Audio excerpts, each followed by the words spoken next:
Baik, hai, Assalamualaikum. Apa khabar semua? Apa khabar Malaysia? Anda bersama saya, Pasha Rahim, pada pagi Jumaat yang penuh berkat. Pada pagi ini saya bersama teman pengacara saya. Ya, saya Nur Salihah Azmi. Hari ini bersiaran sekali lagi bersama dengan anda di pagi Jumaat penghulu segala hari, dan hari ini penuh dengan barokah dan juga fadilatnya. Dan pagi ini saya nak kongsikan ada dua amalan yang anda boleh lakukan di awal pagi ni, Pasha, pada hari Jumaat. Iaitu yang pertamanya, anda bolehkan sentiasa banyak bersedekah pada hari Jumaat ini, kan hari Jumaat itu fadilahnya cukup banyak, dan seterusnya juga anda boleh amalkan surah Al-Kahfi, berikan lebih ketenangan kepada kita. Baik, juga di hari Jumaat ini afdal untuk kita berdoa apapalah yang kita inginkan. Baik, hari ini juga saya pasti cuti umum. Jadi ramai antara anda semua pastinya sedang dalam perjalanan pulang ke kampung halaman ataupun ke kawasan-kawasan mengundi. Jadi diharapkan anda semua mengambil langkah berjaga-jaga, jaga keselamatan di jalan raya, hati-hati di jalan raya, ikut peraturan jalan raya, dan juga hari ini tol percuma. Jadi ambillah manfaat sepenuhnya saya. Ya, dan pastinya kita dah tahu mungkin ada yang sudah memulakan perjalanannya dan esok adalah hari penentuannya, dan yang pasti seperti Pasha katakan, anda perlu sentiasa berhati-hati supaya dapat sampai ke tempat tujuan anda dan dapat lakukan tanggungjawab anda sebagai rakyat Malaysia. Dan mungkin ini adalah satu fasa yang penting juga untuk kita berkongsi kepada anda berita semasa yang akan kita ambil dari portalbernama.com. Dan hari ini kita akan berbicara berkenaan tentang 4 iltizam Perdana Menteri kita, iaitu Ismail Sabri untuk Malaysia jika dapat teruskan pentadbiran. Okey, dan yang pertamanya, apakah iltizamnya? Dan yang pertama adalah berkenaan tentang menyatu padukan rakyat demi kesejahteraan dan juga kebajikan keluarga Malaysia. Keduanya ialah menyuburkan kemakmuran ekonomi. Ini penting kerana tanpa ekonomi yang stabil, kita juga tidak dapat membentuk negara yang baik, dan juga ekonomi yang stabil ini tentu juga ditunggu-tunggu kerana kita 2023 ini dijangka akan mengalami kemelesetan, tetapi ini adalah di antara salah satu iltizam yang diberikan oleh Perdana Menteri kita juga. Yang ketiga, menurut Ismail Sabri adalah memelihara kesucian agama Islam tanpa meminggirkan agama yang lain. Ini juga penting kerana kita semua hidup bersama dan kita perlu hidup dalam keadaan harmoni, ya Pasha? Sebenarnya pada saya kiranya iltizam yang ketiga ni adalah yang paling penting bagi inilah, bukan saja memelihara kesucian agama Islam tanpa meminggirkan agama yang lain. Jadi seperti yang kita semua tahu, walau agama Islam walaupun agama rasmi negara, tetapi rakyat Malaysia secara amnya diberikan hak kebebasan. Ini dalam Perlembagaan Persekutuan, di mana semua rakyat mempunyai hak kebebasan untuk menganuti dan juga mengamalkan agama masing-masing. Jadi ini amat penting untuk kita menjaga keharmonian sebagai rakyat Malaysia, dan rasanya itulah yang paling kita perlukan buat masa ini untuk menjaga kestabilan kita. Dan kita sentiasa canangkan kita semua keluarga Malaysia. Jadi ini adalah satu keperluan yang kita sentiasa perlu jaga di antara satu sama lain, dan terutamanya bila sudah menjelang esok adalah hari penentuannya. Jadi kita nak lakukan tanggungjawab kita, tapi dalam masa yang sama untuk kita tak elakkan perkara-perkara seperti kekecohan ataupun sebagainya berlaku. Tapi saya tahu semua rakyat Malaysia semuanya baik-baik belaka, dan mereka akan lakukan tanggungjawab yang terbaik untuk hari penggunaan esok, ya Pasha? Betul. Rata-rata rakyat Malaysia rasanya tak sabar untuk menjalankan tanggungjawab besok. Yang penting kita sama-sama kita nantikan siapakah yang bakal membentuk kerajaan baru nanti. Tapi kita teruskan seterusnya. Pasca PRU15, untuk kerajaan baru nanti, tugas berat menanti mereka, terutamanya untuk mengekalkan momentum ekonomi. Jadi pentadbiran baharu Malaysia yang akan membentuk kerajaan selepas PRU berdepan dengan tugas berat untuk memastikan bukan sahaja untuk mengukuhkan dan memulihkan ekonomi, tetapi juga untuk mengekalkan momentum ekonomi dan juga persekitaran politik yang stabil. Ini pentinglah, lebih-lebih lagi kita berdepan dengan kemungkinan kemelesetan ekonomi global pada tahun depan. Jadi menurut rakan pengurusan SPI Asset Management Steven Ines berkata, menurut beliau, Malaysia berada dalam situasi yang sukar dan perlu membuat keputusan yang betul sementara kita menunggu pembukaan ekonomi, pembukaan semula sepenuhnya China yang bakal memberi dorongan besar kepada ekonomi negara. Walau bagaimanapun, ekonomi Malaysia masih lagi meraih manfaat daripada harga komoditi yang besar, kerana seperti yang anda semua tahu, Malaysia mengeksport komoditi, tapi buat masa ini ekonomi Malaysia semakin berkembang, 14.2% pada suku ketiga tahun ini.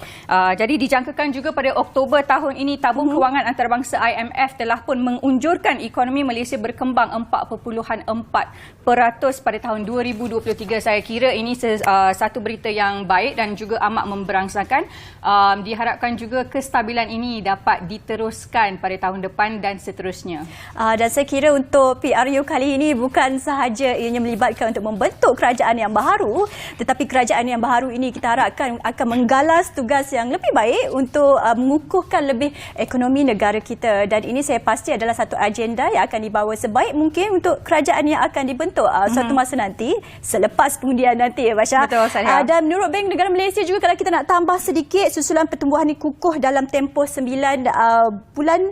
Tahun pertama ini, pertumbuhan tahun penuh 2022 dijangka melepasi paras 7% yang diunjurkan sebelum ini. Dan walau bagaimanapun, melangkah ke 2023, pertumbuhan ini dijangka normal dan berikutan persekitaran luar yang lebih mencabar persekitaran luar ataupun ekonomi negara kita sendiri. Diharapkan 2023 memberikan tahun yang lebih baik untuk seluruh rakyat Malaysia. Mungkin kita nak beralih dengan satu lagi berita yang ingin kita kongsikan bersama dengan anda, berkenaan tentang pasukan petugas khas menyelesaikan isu geran tanah perkampungan Cina di Kulai, kata Menteri Besarnya. Dan mengikut berita ini, Kerajaan Negeri Johor akan menubuhkan pasukan petugas khas bagi menyelesaikan isu berhubung geran tanah di perkampungan Cina.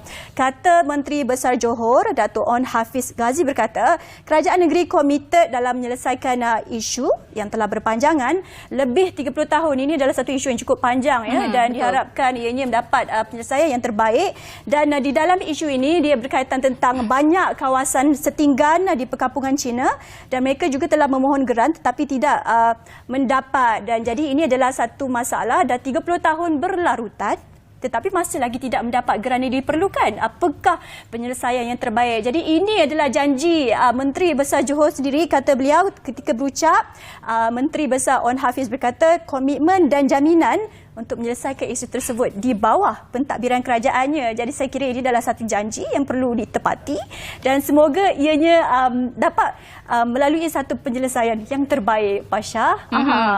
Semoga dapat berita yang baik untuk penduduk di Johor. Manakala di Sarawak pula, SIDC, Inisiatif Berani Sarawak, untuk cemerlang dalam penyelidikan perubatan. Jadi setelah mengukir pencapaian yang amat luar biasa dalam menangani wabak rabies dan juga COVID-19, Sarawak mengambil satu lagi inisiatif jangka panjang dengan menubuhkan pusat penyelidikan perubatannya sendiri, dikenali Pusat Penyakit Berjangkit Sarawak, SIDC. Jadi SIDC ini dijangka beroperasi sepenuhnya menjelang Disember 2024 dan bertujuan untuk memberikan impak dalam penyelidikan perubatan. Di samping itu, projek bernilai 200 juta ringgit ini diperuntukkan oleh Kerajaan Negeri Sarawak akan menyaksikan SIDC ini dilengkapi dengan kemudahan-kemudahan makmal bayu keselamatan, kata rawatan, dan selain juga menjalinkan kerjasama dengan institusi tempatan serta antarabangsa. Selain daripada itu, bertujuan untuk mencari bakat-bakat anak Sarawak sendiri dalam bidang penyelidikan dan juga untuk membawa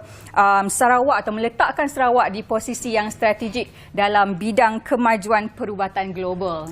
Itu adalah berita-berita semasa yang kita kongsikan seperti biasa, sentiasa dikemas kini di portal bernama.com, dan kita sentiasa ingin mengajak anda untuk melihat semua perkembangan berita di sana. Dan seperti biasa, pagi kita akan melihat apa, Pasha, yang paling penting? Kita akan melihat keadaan cuaca kita pada hari ini.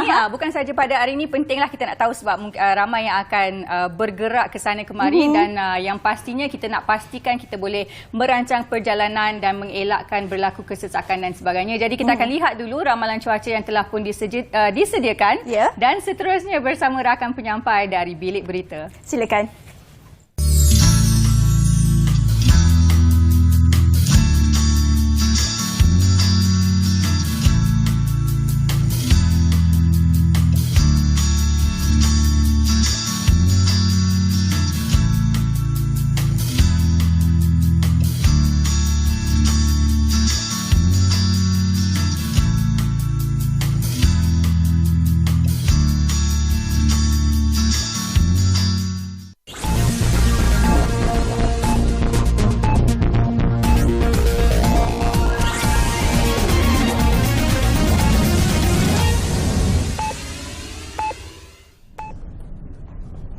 Assalamualaikum dan salam hormat dari Bilik Berita bersama saya Nur Liana Zulkifli.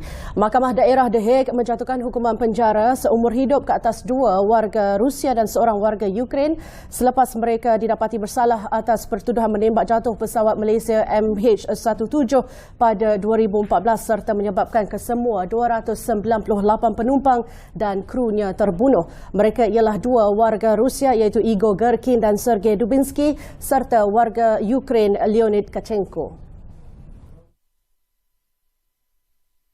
Hakim Hendrik Stenhuis yang membacakan ringkasan penghakiman turut memerintahkan ketiga-tiga lelaki itu membayar pampasan lebih 16 juta euro kepada ahli keluarga mangsa.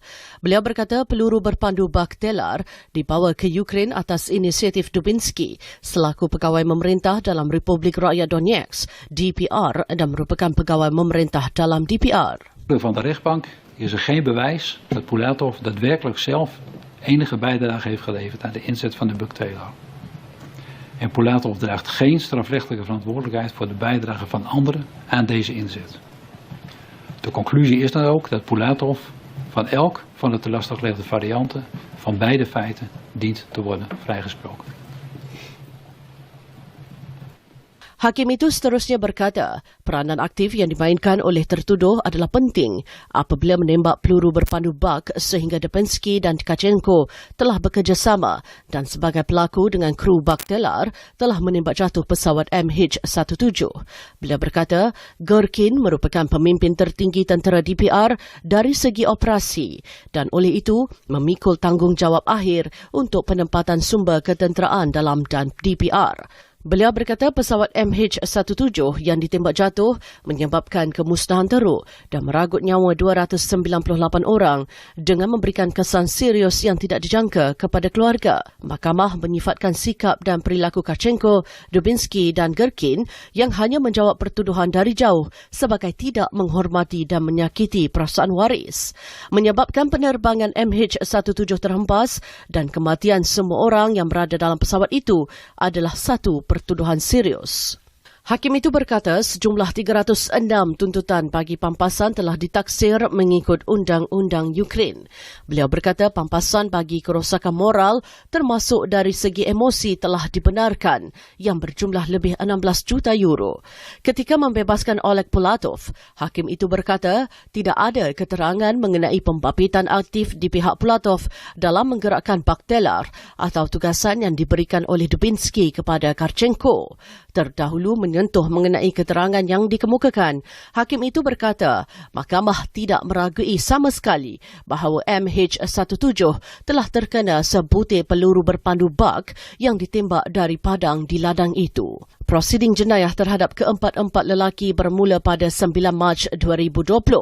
Bagaimanapun, tiada seorang pun yang hadir pada prosiding itu dan mahkamah memutuskan bahawa mereka dibicarakan secara in absentia di bawah Undang-Undang Belanda. Mereka berdepan pertuduhan menyebabkan pesawat itu terhempas sehingga mengorbankan semua penumpang serta kru MH17 yang boleh dihukum mengikut perkara 168 Kanun Jenayah Belanda dan bagi pertuduhan membunuh 298 orang yang berada dalam pesawat itu, kesemua tertuduh boleh dihukum mengikut perkara 289 Kanun yang sama. Dilaporkan bahawa MH17 telah ditembak jatuh oleh sebutir peluru berpandu bak ketika terbang melewati kawasan dilanda konflik di timur Ukraine pada 17 Julai 2014. Kesemua 298 penumpang serta kru dalam pesawat malang itu yang terdiri daripada 43 rakyat Malaysia, 193 rakyat Belanda dan 27 rakyat Australia telah terkorban. Baik, seorang peniaga pasar malam didenda RM10,000 selepas mengaku salah atas 2 pertuduhan menghantar komunikasi lucah dengan niat menyakiti hati seseorang di Mahkamah Session Air Keroh, Melaka. Hakim Dama Fikri Abu Adam menjatuhkan denda RM5,000 bagi setiap pertuduhan atau penjara 3 bulan bagi setiap pendakwaan jika tertuduh Mat Azrin A. Hamid gagal menjelaskan denda berkenaan. Mat Azrin terdahulu mengaku bersalah atas kedua-dua pertuduhan iaitu menggunakan perkhidmatan aplikasi WhatsApp dengan satu nombor secara sedar membuat dan memulakan penghantaran komunikasi yang lucah sifatnya iaitu gambar kepada seorang kenalan wanita dengan niat untuk menyakitkan hati pada 25 Julai 2017 sekitar 8.27 malam dan 8.59 malam. Hantaran WhatsApp itu kemudiannya telah dilihat pengadu pada 25 dan 26 Julai 2017, masing-masing pada 8.30 malam dan 1.38 petang di Jalan Rimbunan Kasih, Taman Rimbunan Kasih, Serkam Darat, Merlimau Jasin. Pertuduhan itu dibaca bawah Seksyen 233-1-A Akta Komunikasi dan Multimedia 1998 atau Akta 588 dan boleh dihukum di bawah Seksyen 233-3 Akta yang sama. Baik, sekian dari Bilik Berita. Assalamualaikum, salam hormat.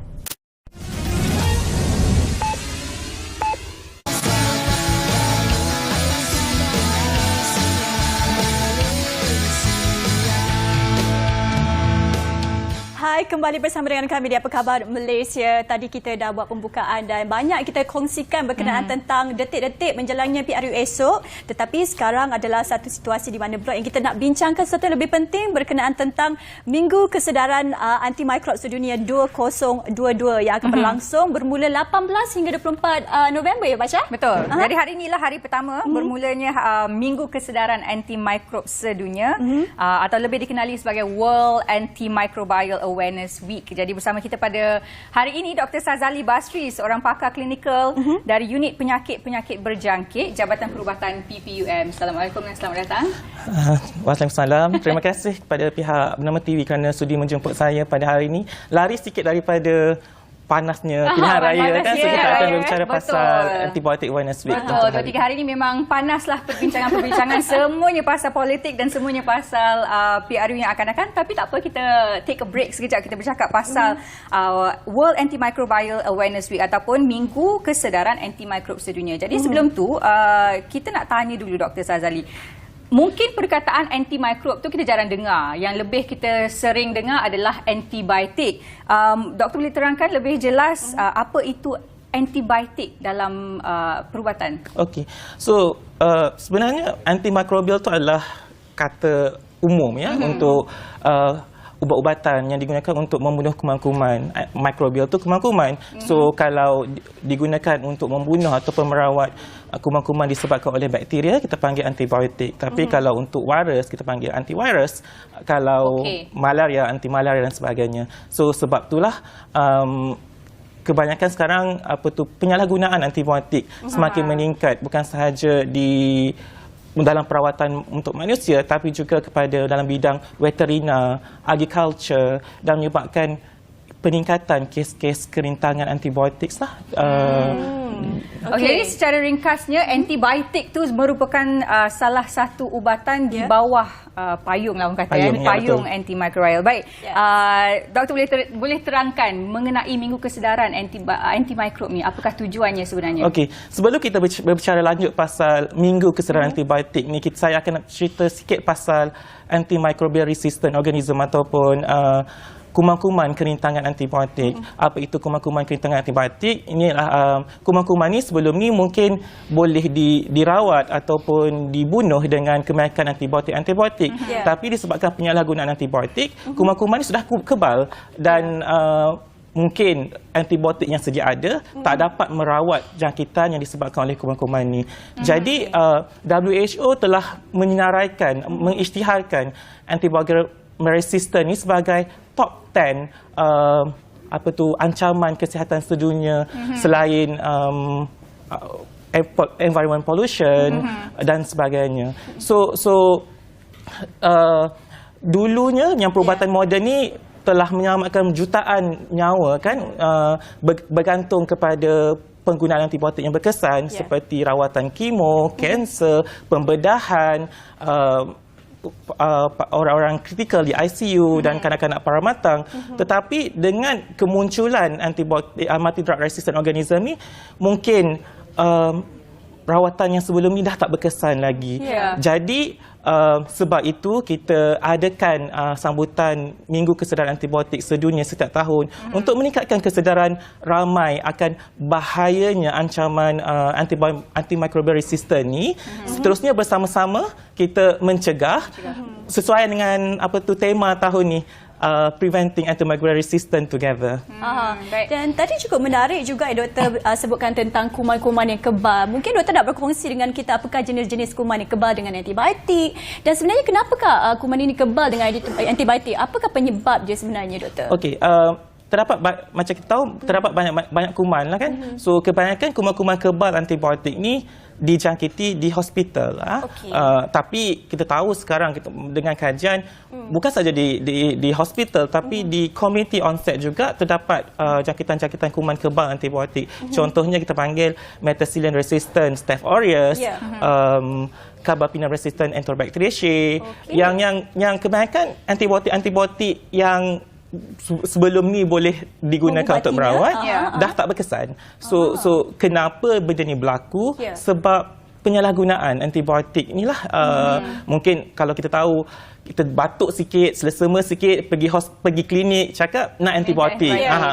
So kita tahu sebenarnya selesema semua ni disebabkan oleh virus. So dan antibiotik takkan mendapat menyembuhkan virus, dan dengan kita punya sistem pertahanan imuniti sendiri kita akan sembuh sendiri. So tak perlu antibiotik. Jadi bila kita guna antibiotik kerap ataupun menyalahgunakan antibiotik ni, kuman tu dah jadi kebal.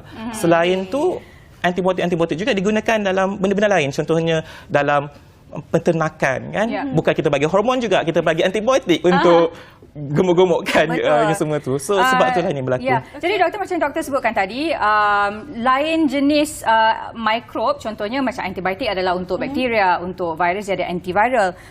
Dan penyakit-penyakit ni semua disebabkan oleh mikrob-mikrob yang berlainan. Jadi mungkin doktor boleh terangkan, pengambilan antibiotik yang terlalu banyak juga boleh menyebabkan bakteria-bakteria baik dalam badan juga mati dalam badan. Jadi doktor boleh terangkan apakah kesan jika bakteria baik dalam badan itu pun dimusnahkan oleh sebab pengambilan antibiotik. Okey. So seperti yang kita tahu, antibiotik yang kita makan ni bukan saja membunuh kuman yang berbahaya yang menyebabkan jangkitan, dia juga membunuh kuman-kuman baik. Jadi bila kuman-kuman baik ni berfungsi untuk melindungi badan kita daripada dijangkiti kan. Jadi bila kita makan antibiotik ni, kuman-kuman baik ni mati. So mungkin kita akan mendapat kesan-kesan sampingan yang lain. Contoh yang paling kerap dibicarakan adalah kita panggil Clostridium difficile infection. In which kuman-kuman baik dalam perut kita telah mati, jadi menyebabkan pertumbuhan organisma kita panggil Clostridium difficile, menyebabkan cep berik berterusan, teruk dan boleh menyebabkan maut. Dan rawatan dia sekarang pun kuman C. diff ni pun agak sukar sebab antibiotik dia dah resistant kepada antibiotik. Betul tu. Okey, mungkin situasinya kita berkata perlu tanya dan juga konsult doktor dahulu either kita perlukan antibiotik ataupun tidak. Tapi dalam situasi yang bila kita perlu menggunakan antibiotik ni, jadi bagaimanakah kawalannya dan mungkin apa yang perlu diberitahu kepada pesakit-pesakit ini, doktor? Okey. So tak semua demam ataupun sakit-sakit perlukan antibiotik. Kebanyakan sakit-sakit biasa dengan rawatan simptomatik kita panggil boleh sembuh kan. Jadi bila kata demam tu tak semestinya saya panggil atau tu kekurangan antibiotik dalam badan. So minum air banyak apa semua tu bila sakit. So mungkin kita sebelum ni kita pernah dengar kata kalau doktor bagi antibiotik tu kena habiskan. Tu pendapat dahululah, tapi sekarang kita cakap tak semestinya, sebab kalau kita dah sihat, mungkin sebab kita sihat tu bukan sebab jangkitan bakteria sendiri dan antibiotik tu tak perlu. Kita perlu tanya, betul ke yang doktor yang prescribe ataupun tu tak perlu meminta untuk memberi ataupun diberikan antibiotik. Dan yang lagi satu, kalau kita dah tak makan antibiotik tu, apa kita nak buat dengan antibiotik tu? Kebanyakan orang just buang dekat toilet yang semua tu kan. Jadi antibiotiknya akan pergi ke sewage system dan menyebabkan kerintangan antibiotik dekat environment. So nanti kita dijangkiti dan merebak.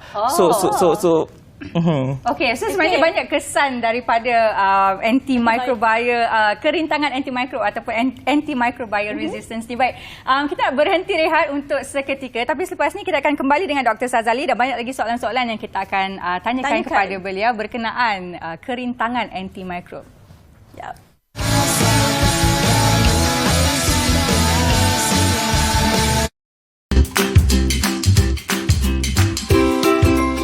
Nyamuk Aedes mudah membiak di dalam air yang bertakung. Cegah pembiakan nyamuk Aedes. Pastikan bekas yang boleh menakung air dibuang dengan betul. Tutup rapat semua bekas yang menyimpan air. Periksa saluran air pada bumbung rumah agar tidak tersumbat. Tiada Aedes, tiada denggi. Dengan sistem aplikasi MERS 999, bantuan kecemasan kini lebih mudah. SafeMe 999 Polis menghubungkan seluruh rakyat Malaysia kepada pihak polis. SafeMe 999 Deaf untuk golongan kurang upaya pendengaran dan pertuturan. Dan SafeMe 999 Blind untuk golongan kurang upaya penglihatan. Muat turun secara percuma melalui telefon pintar anda. MERS dan aplikasi 9...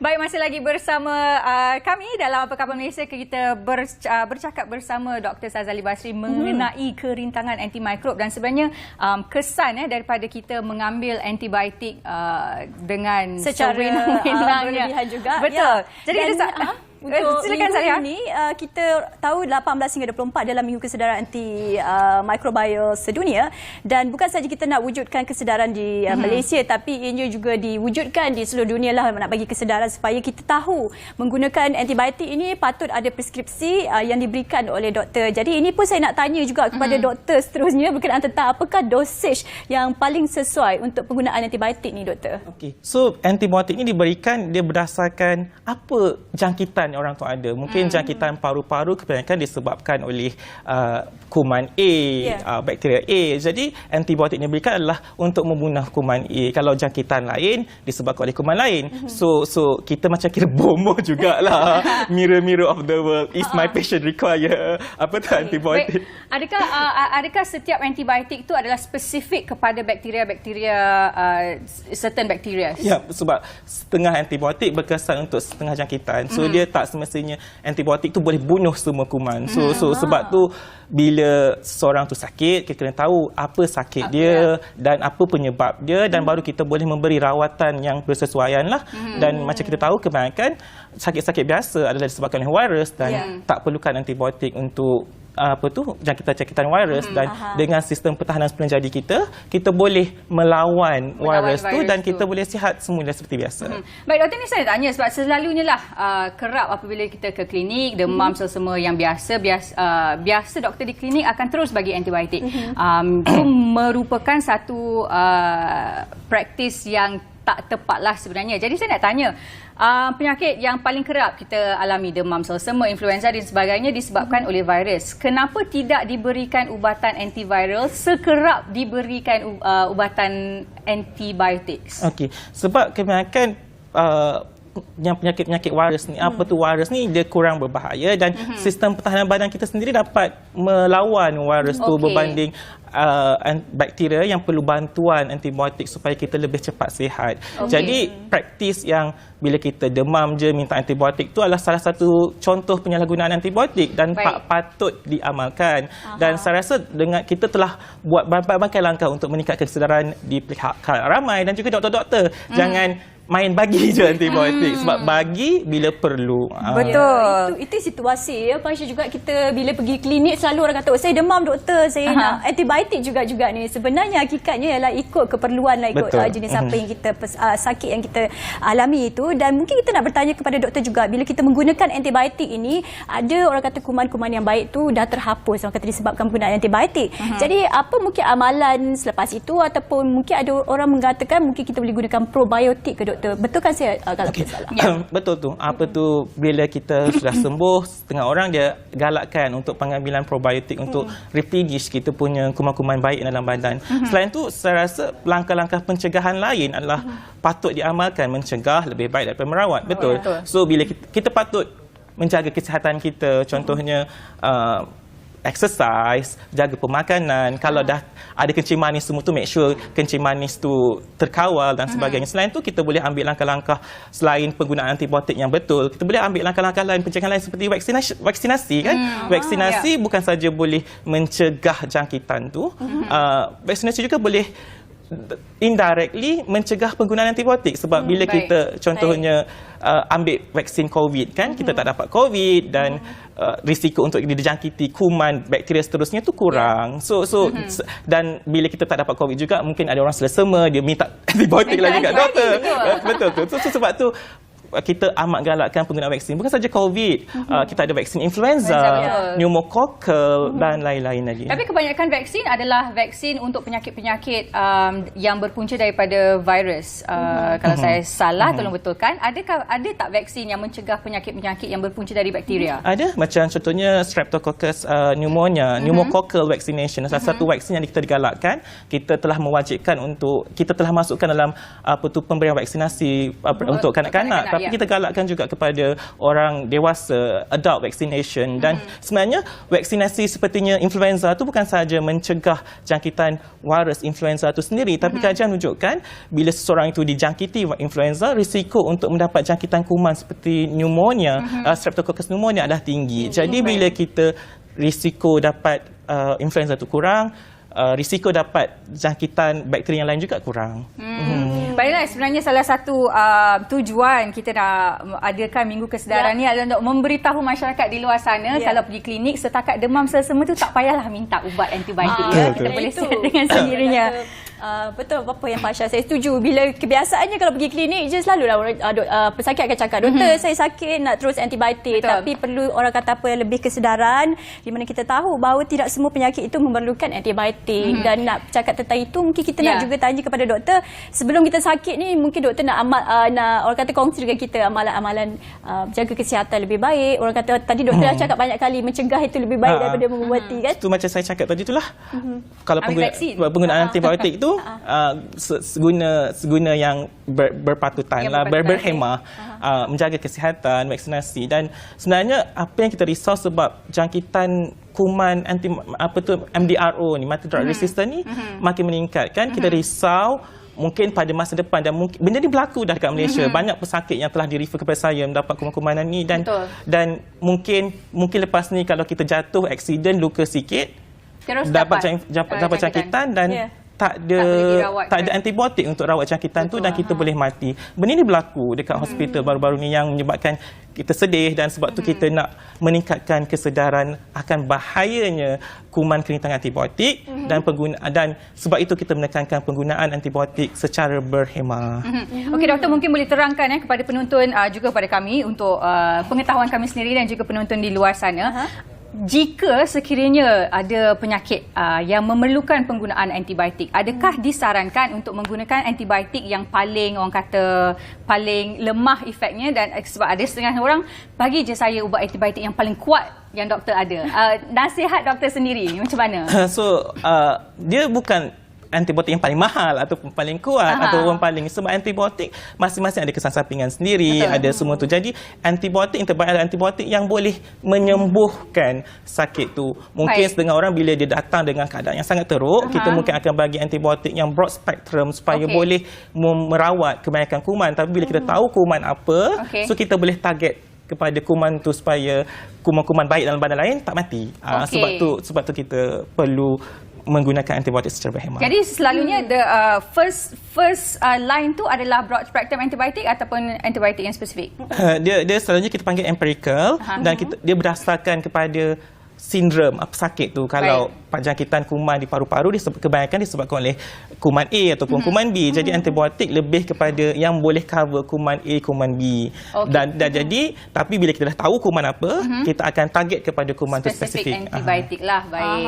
Okey, alright. Itu bercakap tentang antibiotik, doktor. Tadi saya katakan tentang amalan kesihatan, tetapi tertarik juga sebab kebanyakan rakyat Malaysia juga mengamalkan macam mengambil suplemen, vitamin C dan mungkin dan sebagainya seperti itu. Ada itu membantu doktor secara ringkasnya. Kalau saya cakap makanan yang sihat tu dah cukup dah untuk suplemen semua tu. Kadang-kadang suplemen ni cuma meningkat kos lagi tinggi. So makan cara hidup yang sihat, makanan yang baik, yang seimbang, tu sudah cukup lah untuk menjadi kesihatan. Okey, Dr. Sazali Basri, terima kasih kerana bersama kami pada hari ini membincangkan tentang kerintangan antimikrob dan pengambilan ubat antibiotik yang secara betul. Jadi kepada anda di luar sana, ingat nasihat dan juga cakap doktor, jangan mengambil antibiotik sebarangan. Dan yang paling penting juga seperti yang doktor sarankan, kita selalu war-warkan kepada anda, amalan kehidupan yang sihat untuk anda, orang kata apa, kehidupan yang sejahtera lah, bukan untuk anda saja tetapi untuk orang yang tersayang di sekeliling anda juga. Betul. Baik, kita akan ada seorang lagi tetamu selepas ini. Kita akan bercakap tentang satu topik yang pada saya sendiri rasanya satu topik yang sangat menarik. Tadi kita dah berhenti bercakap tentang politik sekejap, lepas ni kita akan sambung bercakap tentang politik, tetapi kita akan bercakap mengenai propaganda visual dalam politik. Ini pentinglah sebab kita dah nak mengundi besok dan sepanjang 2 minggu yang lepas parti-parti semua sedang giat berkempen, jadi kita akan bercakap tentang itu. Tapi kita nak take a break, kita akan berhenti berehat sekejap nak minum air. Berehat sebentar, ambil nafas dulu sebelum kita bawakan satu perbincangan yang cukup panas sebentar nanti. Kembali selepas ini.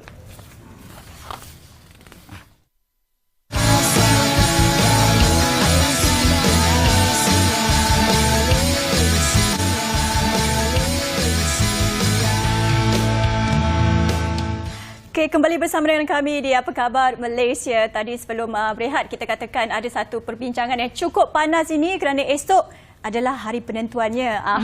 Dan untuk blog ini kita akan berbicara berkenaan tentang propaganda visual dalam politik dan bagaimanakah visual ini dapat mempengaruhi orang kata minda ataupun mungkin pengundi-pengundi kita pada hari esoknya, Fasha. Betul.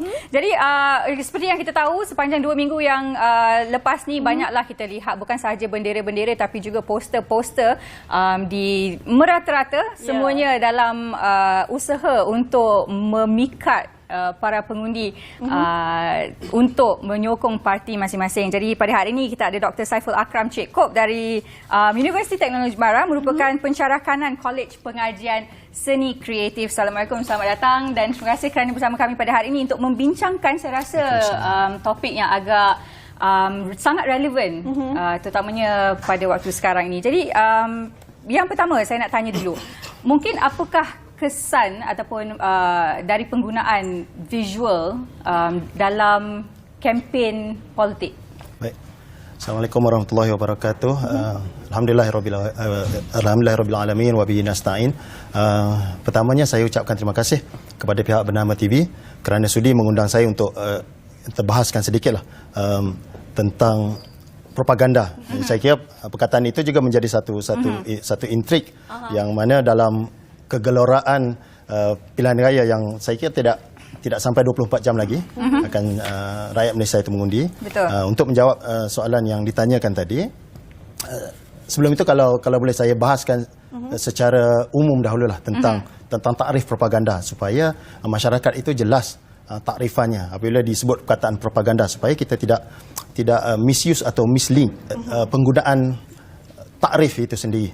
Okay, kalau dilihat dari sudut etimologinya lah, kalau saya boleh kongsikan sedikit ataupun dalam maksud akar nama kata propaganda itu sendirilah. Seperti mana yang dalam bahasa mudahnya bila sebutkan propaganda ni, apa yang tergambar adalah satu praktis ataupun satu upaya manipulasi, brainwash yang selalu diungkapkan. Tetapi dari sudut genealogisnya ataupun dari sudut persejarahannya, kalau kita lihat asal propaganda ini sudah digunakan kurang lebih 400 tahun dahulu, yang mana ditubuhkan dalam institusi teologis, institusi keagamaan, yang dimulai oleh Paus Gregory ke-15 di mana beliau menubuhkan satu organisasi yang dinamakan Congregatio di Propaganda Fit, yang membawa nilai ataupun menyebarkan satu fahaman ataupun satu pesan-pesan nilai Kristian Katolik kepada penganut-penganut non-Katolik di Eropah lah. So kalau dilihat takrif propaganda, kalau dilihat di sini maksud-maksud yang dibahaskan tadi, perencanaan berpusat, perancangan yang terancang, ataupun yang saya boleh kupas di sini bila sebut dalam konteks negara kita lah yang akan kita hadapi propaganda, terpaparnya representasi ataupun image visual itu memberi satu impak, memberi satu upaya pemujukan, yang mana itu prosesnya dengan visual yang terpapar itu memberi satu, apa yang dibahaskan oleh Ernest Gombrich dalam satu kupasan beliau yang memadukan di antara seni dan propaganda itu. Beliau menjelaskan bila melihat visual itu satu upaya ataupun satu gambaran yang menyatakan tentang the superiority of pictures appeal, ada keunggulan memujuk. Yakni tarikh propaganda itu sendiri kalau kita lihat dalam maksud yang mencengkam itu memberi makna kepada satu kemajuan ataupun maju yang mengikat. Itu yang kita boleh bahaskan secara umum pada landasan dasar pada istilah propaganda itulah. Mungkin kalau nak dibahaskan secara panjang itu mungkin dalam kuliah lah. Saya kira untuk sesi yang santai begini, saya memberi bahasan-bahasan dasarnya dahulu. Baik, bila kita bercakap tentang propaganda ataupun bila kita sebut perkataan propaganda ni, selalunya kita ada persepsi yang negatif terhadap propaganda. Jadi seringkali ataupun menurut bacaan saya, propaganda ni sebenarnya digunakan untuk menyampaikan informasi secara tidak objektif ataupun menyampaikan satu informasi untuk disebarkan kepada orang ramai dengan tujuan untuk mempengaruhi orang ramai itu menurut sesuatu haluan yang tertentu. Jadi menurut doktor sendiri, dalam situasi kita sedang menghadapi PRU ini, apakah mungkin kesan penggunaan propaganda dalam visual dan visual bukan sahaja poster tapi juga dalam mungkin ucapan, dalam tulisan, filem dan sebagainya? Baik, saya faham. Okey. Seperti yang saya maksudkan tadi, perkataan kata itu adalah satu upaya untuk memujuk, adalah satu dari sudut istilahnya kan tentang maju ataupun satu gambaran ataupun satu suntikan untuk memenangi hati dan minda. Yang mana kalau dilihat dari sudut keupayaan visual sebagai satu senjata lah yang saya boleh istilahkan di sini, di samping of course lah dilihat kalau disebut soal propaganda ini, memang banyak kecenderungan merujuk kepada persoalan-persoalan yang bersifat negatif kerana ada berlaku proses indoktrinasi itu. Tetapi ada proses pemujukan ataupun pemaksaan mungkin. Tetapi sekiranya dilihat dari sudut yang positif, yang membawa mesej-mesej positif, kita melihat sisi baik propaganda itu sendirilah. Itu yang juga dikupas oleh seorang sejarawan seni yang bernama Ernest Gombrich itu. Dia membahaskan propaganda mempunyai dua pilihan ataupun dua entitisnya. Satu, propaganda bersifat pro, yang mana memberi nilai ataupun elemen-elemen yang positif, dan satu bahagian lagi adalah propaganda yang bersifat anti, yang mana ada unsur-unsur keburukan, kejelekan itu disalurkan. Yang saya cuba bahaskan di sini ataupun saya nak bawa perbincangan ini, di samping seperti yang saudari ucapkan tadi, tanyakan tadi tentang propaganda tersebar pengaruh pada pidato-pidato politik secara verbal, dalam siaran-siaran radio, dakwah itu disamparkan. Tetapi dalam masa yang serupa, visual juga mengambil peranan yang sangat signifikan ataupun punya monumental tersendiri kerana sifat visual itu sendiri yang sifatnya sejagat, universal. Dia mengatasi ataupun melampaui sempadan bahasa. Bahasa ada kekangan-kekangan. Tapi bila kita bicara soal visual itu, sifatnya itu sangat sejagat, sangat kita boleh memahami terhadap imej-imej yang terpapar, warna-warna yang digunakan, juga jenis tag yang dipilih. Saya kira itu mungkin adalah satu senjata juga untuk tertanam di minda pemerhati dan juga di minda pengundi. Kenapa propaganda ini dari sudut sejarahannya biasanya terjadi ataupun berlaku itu sewaktu peperangan dan juga politik inilah.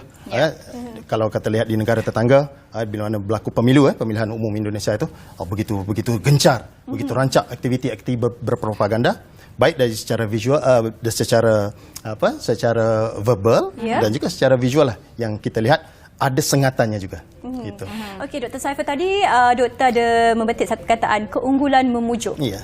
Dan bila kita katakan kita menghasilkan sesuatu poster, visual ataupun mungkin video dalam kehangatan kita PRU ini, mungkin ada atau tidak etika sebagai kita sebelum menghasilkannya itu? Apakah etika yang terbaik dan bukan in a matter of kita hasilkan poster ataupun visual itu saja, doktor? Itu soalan yang bagus juga lah. Okey, kerana apa? Of course, dari sudut etika, kalau dah lihat pemaknaan dasar etika, itulah satu kajian atau satu penelitian tentang yang mana yang baik, yang mana tidak baik. Okey. Persoalan nilai di sini, kalau dilihat sebagai seorang, dia diistilahkan sebagai yang menghasilkan propaganda ini dalam istilah yang biasa digunakan as a propagandist ataupun jurnalis visual. Okey.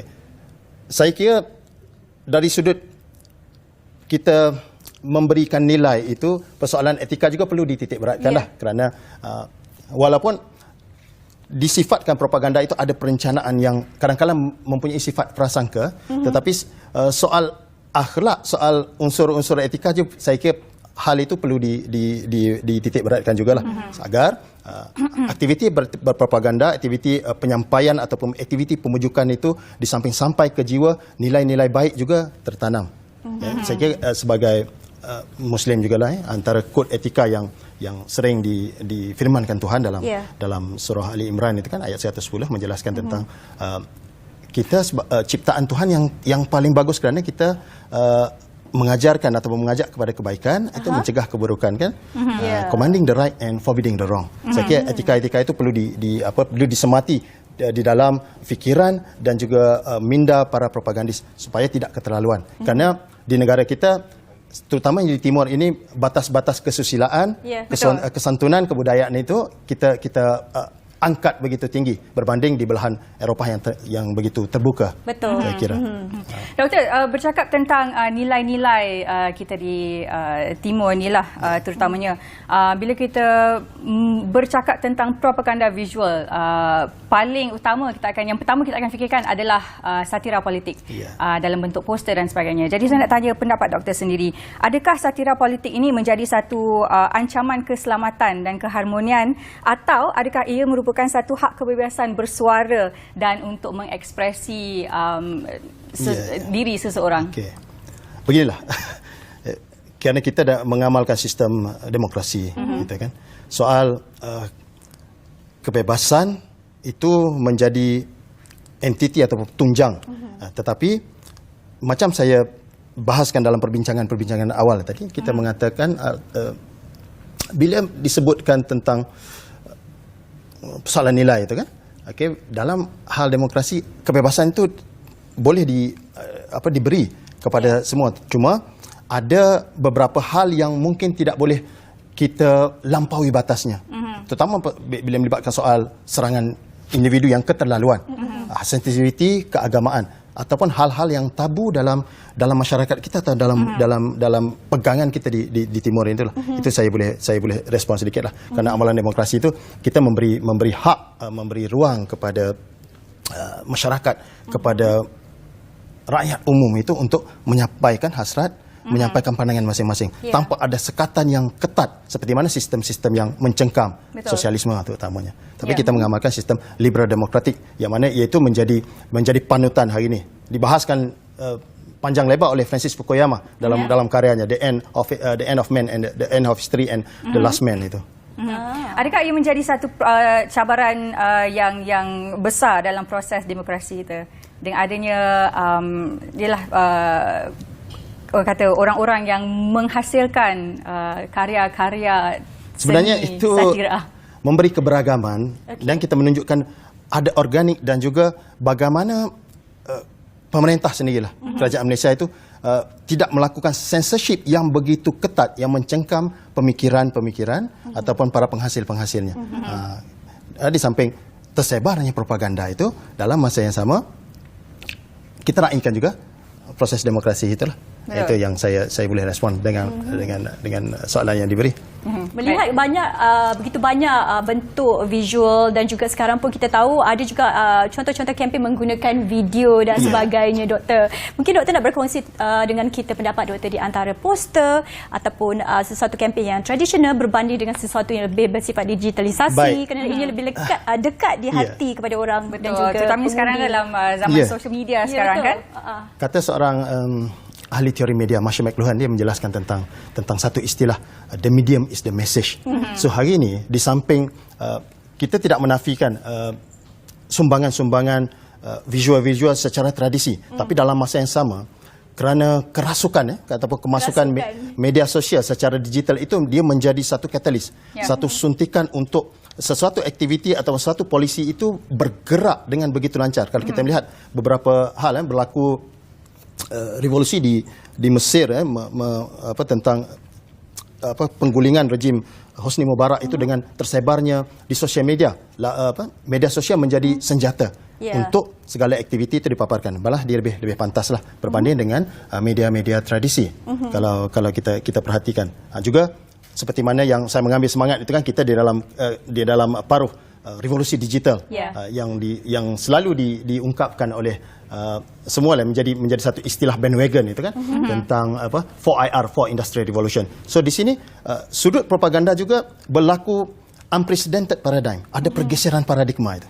Maksudnya dari hal-hal yang bersifat tradisional sebagai daya pemujukan, dalam masa yang sama media-media sosial hari ini dia menghangatkan lagi aktiviti-aktiviti propaganda itulah. So saya ingat berlaku satu pemaduan yang sangat elok jugalah di antara aspek tradisi dan juga kepada media digital agar sampai kepada khalayak, dan antara lain matlamat utama untuk memenangkan hati dan minda mereka.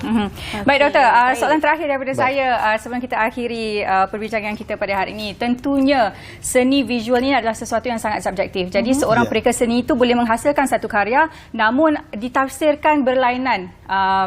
Bagaimana rakyat ataupun orang luar sana ditafsirkan berlainan. Jadi dalam konteks berkempen untuk politik ini, pandangan Doktor sendiri, etika menghasilkan satu karya seni visual untuk menyampaikan satu message di antara pendirian seorang pereka seni itu sendiri, dan juga mungkin saya perlukan pekerjaan ini. Pandangan Doktor sendiri. Okey. Itu agak menarik kerana seni sifatnya itu subjektif. Apa yang elok, apa yang molek di pandangan saya mungkin tidak molek pada pandangan ataupun tidak begitu baik pada pandangan yang lain. Namun kita melihat dari sudut penyuburan aktiviti-aktiviti itu. Okey, seni dihasilkan kerana sifat seni itu bersifat keluhuran, ada estetikanya. Namun estetika itu hari ini digabungkan dengan satu strategi memanipulasi. Yang mana saya kira dalam konteks merayakan ataupun meraihkan visual seni dalam bahas yang luasnya itu, mungkin di sini dapat kita cermati ataupun kita dapat gagaskan dia sebagai satu hal yang memberi makna juga kepada penonton, kerana propaganda itu mempunyai beberapa kategorinya, beberapa strategi-strategisnya. Mungkin saya boleh bahaskan secara terperinci dalam pertemuan ataupun dalam bicara-bicara akan datang, insya-Allah. Insya-Allah. Baik. Banyak sungguh perkongsian Dr. Saiful Akram Cikgu. Kita nak ucapkan terima kasih kepada Doktor. Orang kata menghangatkan lagi TikTok ni debaran untuk hari pengundian pada hari esok, dan seperti kata Doktor, visual itu adalah subjektif lah, sama ada ianya tradisional ataupun mungkin melibatkan digital medium. Kedua dia akan membantu juga, ya Pasha. Betul, yang penting terpulang kepada seseorang individu masing-masing untuk membuat keputusan yang paling tepat untuk diri sendiri. Jadi itu sahaja masa bersama kami di Apa Khabar Malaysia pada hari ini. Jangan lupa kami bersiaran setiap Isnin hingga Jumaat selama 1 jam. Dan esok kita ada siaran istimewa juga untuk PRU. Dan jangan lupa anda lakukan tanggungjawab anda untuk mengundi. Saya Nur Sadiha Hazmi, sehingga berjumpa lagi. Assalamualaikum. Saya Pasha Rahim, jaga diri, jaga kesihatan semua. Jangan lupa pakai pelitup muka bila pergi mengundi besok. Bye. Bye.